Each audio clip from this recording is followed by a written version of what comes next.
Team Fortress 2, just like other Source games, has a huge catalog of community servers to pick from. These servers usually run the typical game modes you can expect, like Payload, Control Points, and even CTF.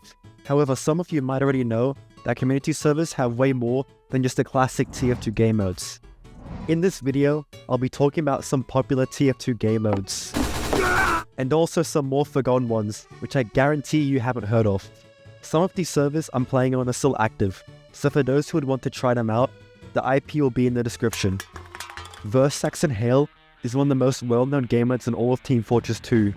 From its times of being a game mode exclusively in community servers from January 2011 to now being added officially to the casual map pool, but only in the hidden alternative game mode tab, but we don't talk about that. I'm sure everyone by now knows how the game works, but for those who don't know, it's an arena-styled game where the entirety of the red team has to fight one super buffed Australian man with special abilities. In terms of gameplay, it's pretty well rounded, as each class does serve a purpose and brings something to the table, and the game mode itself feels like it belongs in TF2. When playing on Saxton Hale, matches can have a feel like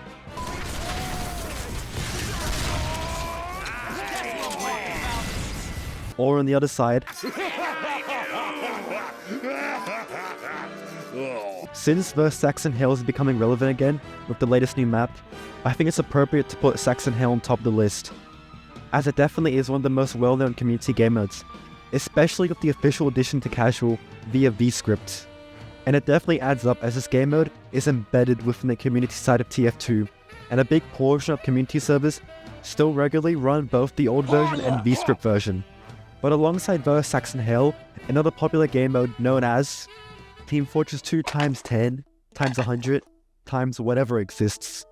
Most of you have already seen this mode, whether on some old Muzak videos, or by just scrolling on the server browser.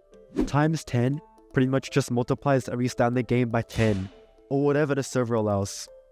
You can already expect this to be as broken as it sounds, and it definitely is. You can expect the most ridiculous things to happen whenever playing times 10 and its variants, and it's usually to be expected on either two maps, CP Orange or Higher Tower.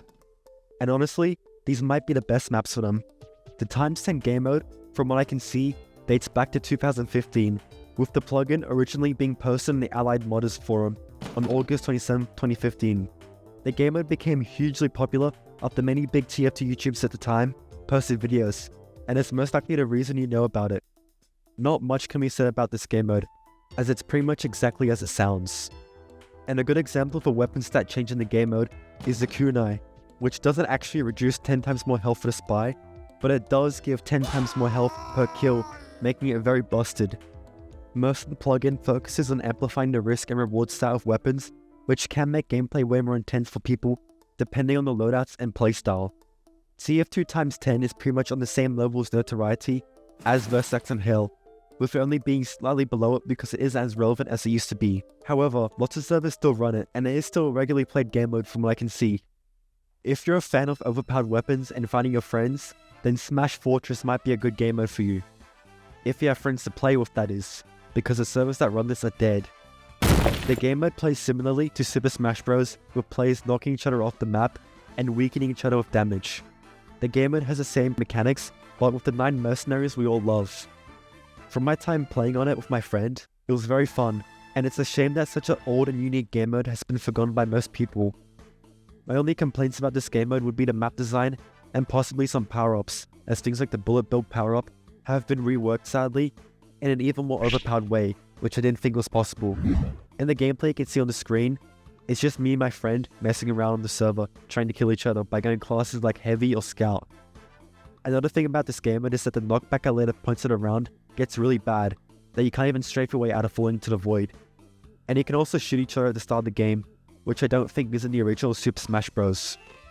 From my times of playing TF2 Tower Defense with a friend back in 2019, I can record a gameplay and the emptiness of the servers running it even back then.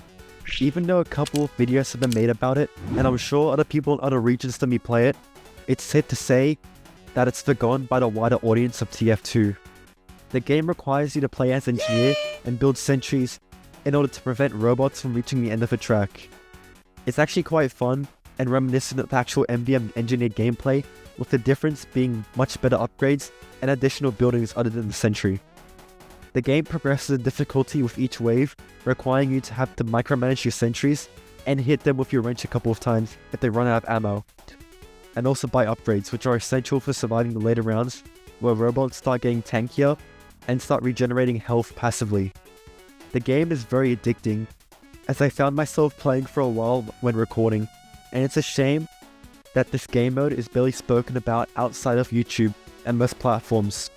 And from my experience, I'd really recommend you all to try it out, despite the bugs it might have, and despite the frustrating difficulty spike. Seriously, waves can go from easy mode to insane mode within one wave, giving you no warning beforehand, and no warnings for bosses either. But if you want to talk about a forgotten game mode, Balloon Race is the definition of forgotten, as all servers that run it are dead, with only one server in all of TF2 running it. The last proper video made for Balloon Race was 5 years ago, and the gameplay for this mode involves two teams fighting each other while racing in two big hot air balloons. If you want to re-experience the old Star and Germa era of TF2, playing this is definitely one of the best ways to do that. You race to capture control points on the map while riding your ship, and it effectively acts as a massive payload cart, as you need to stand near the steering wheel of the ship in order to actually make it move. In the game mode, once your ship travels far enough, you can actually find islands which contain control points which you need to capture. This is where the whole payload cart comparison comes in, as the only thing you need to do is travel on a massive glorified payload cart with a dispenser and capture points on islands which you land on. The map I played on wasn't actually that bad, and I can see good gameplay and memories coming from this mode, as it isn't badly designed. Have you ever played freeze tag in school or in a park with your friends? Much like many old childhood games, freeze tag in TF2 has been long since neglected and hasn't been mentioned since the last decade. The most of it you can find on YouTube are some dated, low-quality recordings of the game mode in old shutdown servers. Speaking of servers, I couldn't find a single server that actually ran this game mode, so the best you'll have to go by is the ancient videos showcasing it. Sadly, with the inclusion of the 64-bit update, some of the game modes in this video are buggy or outright broken, and it wouldn't surprise me if a plugin from 2009 isn't going to be supported in modern TF2. It would be fun if any servers could host it though. From what I can make out in the remaining videos of the mode, the game would work as the following. Once your character reached 0 HP, you would be set back to full health and frozen in a spot, with your character being a different color and invincible to damage. Think of it as an Uber charge, but you can't move. To get unfrozen, you simply just had to wait until a timer went down, and overall this gameplay is a really interesting concept, and it would definitely work in modern TF2 servers. Hopefully you guys got some insight out of this and learned new things about TF2 culture. I definitely did learn just by researching and looking up all of this. But if you want me to make a part 2, I can. And comment down below your favorite nostalgic TF2 community moment. Mine was playing on a Medic vs Engineer server. Anyways, as always, have a good one.